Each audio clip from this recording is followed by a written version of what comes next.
Charles Bronson stands on a New York City street set filming Death Wish when producer Dino De Laurentiis pulls him aside and demands the violence isn't enough. Make it bloodier, more brutal. Audiences want to see real carnage. What Charles does in the next 3 minutes doesn't just refuse the producer's demand. It stops production for 2 days and creates a confrontation that defines the moral boundaries of vigilante cinema.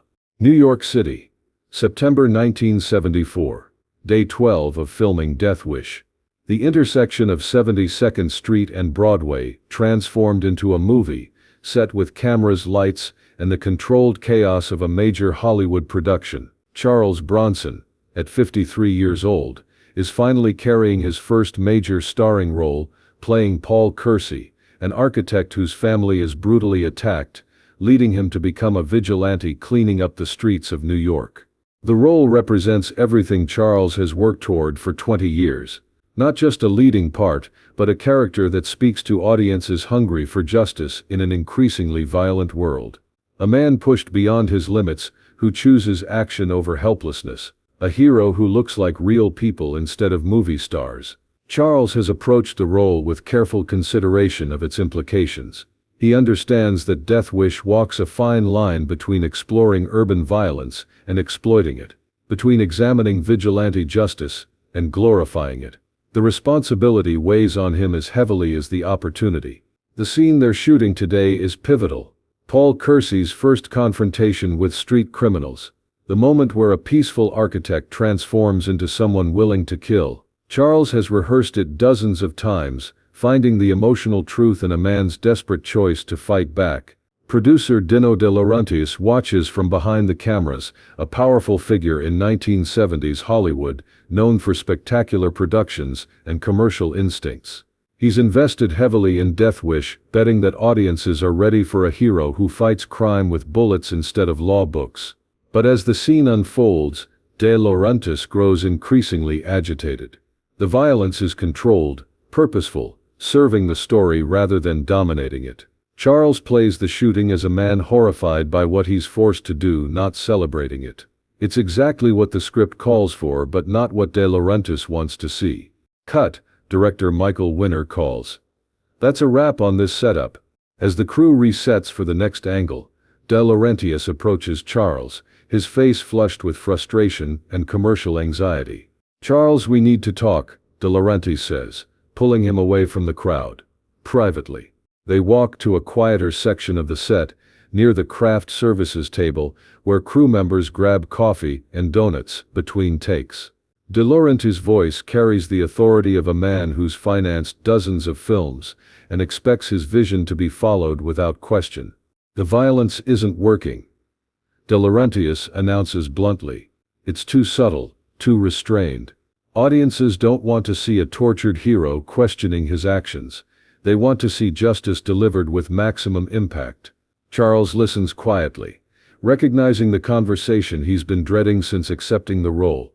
The conversation where commercial interests collide with artistic responsibility. "What exactly are you asking me to do?"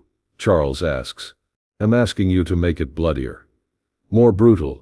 More satisfying for audiences who want to see criminals get what they deserve." De Laurentiis gestures toward the street set. "This is New York in 1974. Crime is out of control. People are scared. They want to see someone fight back hard. The script already shows Paul fighting back," Charles points out. "He kills the criminals. Justice is served. Justice is served. Yes.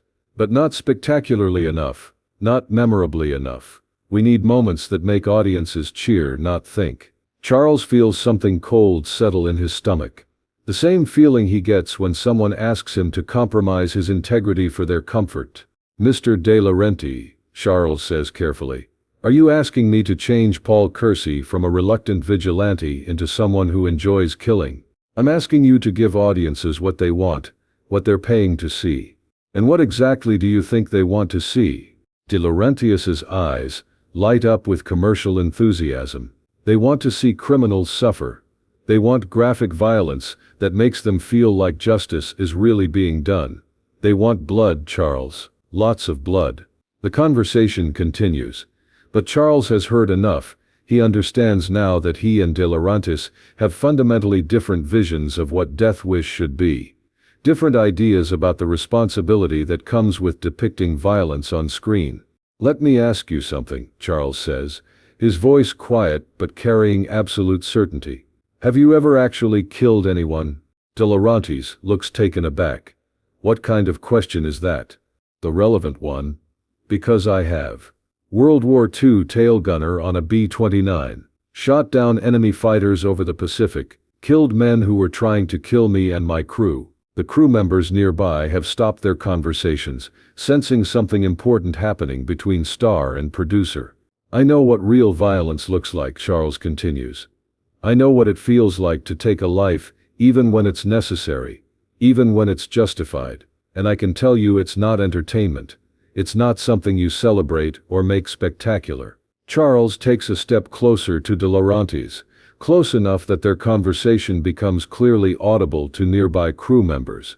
"Paul Kersey is supposed to be a man pushed to the breaking point, who chooses to fight back because he has no other option. If we turn him into someone who enjoys killing, who makes violence spectacular, then we're not making a movie about justice. We're making a movie about revenge porn." "It's a movie, Charles." De Laurentiis protests. "It's entertainment. People understand the difference between fiction and reality." "Do they?" Charles asks. "Because I've been getting letters from audiences who think I really am the characters I play in movies, who think movie violence represents real solutions to real problems. That's a responsibility I take seriously."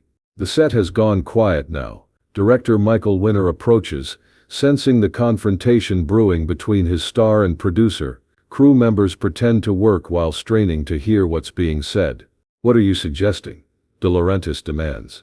"I'm suggesting," Charles says, his voice carrying across the now silent set, "that we make the movie we agreed to make. The movie where Paul Kersey is a man driven to desperate measures, not a man who enjoys those measures. And if I insist on more violence?" Charles looks around the set, taking in the faces of crew members, extras, everyone who's working to bring this story to life. Then he looks back at De Laurentiis with absolute certainty. "Then you'll need to find another actor, because I won't turn Paul Kersey into a psychopath for your entertainment value." The silence stretches across the entire production. Cameras stop rolling. Conversations stop mid-sentence. Everyone understands that Charles Bronson just threatened to walk away from his first starring role, rather than compromise his principles. De Laurentiis stares at him in disbelief. "You'd walk away from this role? Your big break? Everything you've worked for?" "Mr. De Laurentiis," Charles says, "I've been working in this industry for 20 years. I've played villains, heavies, character parts, supporting roles. I've been rejected, dismissed, told I'm not leading man material more times than I can count." Charles pauses, makes sure everyone within earshot can hear what he says next. "But I've never compromised my integrity for a role, and I'm not starting now. Not for this role, not for any role. If Paul Kersey becomes a man who enjoys violence, then I'm not the right actor to play him." Charles removes his costume jacket, hands it to the wardrobe assistant, and starts walking toward his trailer. "When you decide what kind of movie you want to make, let me know. I'll be in my trailer." Production stops. Charles disappears into his trailer. De Laurentiis stands on the street set, surrounded by a crew that's just witnessed their star challenge the producer's vision of the film. For 2 days, Death Wish remains shut down, while Charles and De Laurentiis negotiate through their representatives. The industry watches, waiting to see if an actor can successfully demand creative integrity from a producer who controls the money. Director Michael Winner finds himself caught in the middle, ultimately siding with Charles's interpretation of the character. "Charles is right," Winner tells the press. "Paul Kersey works because he's reluctant, not eager. If we make him enjoy killing, we lose the moral center of the story." On the 3rd day, De Laurentiis calls Charles directly.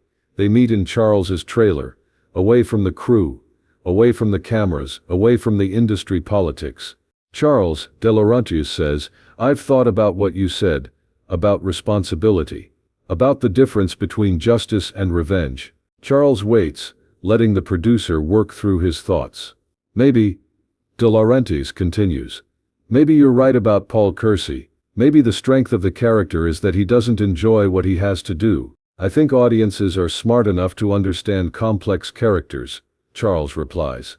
I think they want heroes who struggle with difficult choices, not heroes who make easy ones.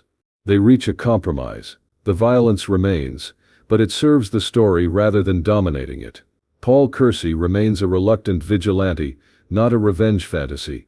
Charles returns to set the next day, and production resumes. Death Wish becomes a massive success, spawning 4 sequels and establishing Charles as a major star. But more importantly, it sparks national discussions about urban violence, vigilante justice, and the responsibility of filmmakers when depicting controversial subjects. Years later, Charles reflects on those 2 days when production stopped. I could have taken the easy path, he tells interviewers. I could have given Dino what he wanted, and probably made more money. But some things matter more than money. Some principles are worth fighting for. De Laurentiis, to his credit, later admits that Charles was right. The film worked because Paul Kersey had a conscience, he says in interviews. Charles understood something about the character that I missed. He taught me that sometimes the actor knows the role better than the producer. 3 minutes of conversation that stopped production for 2 days.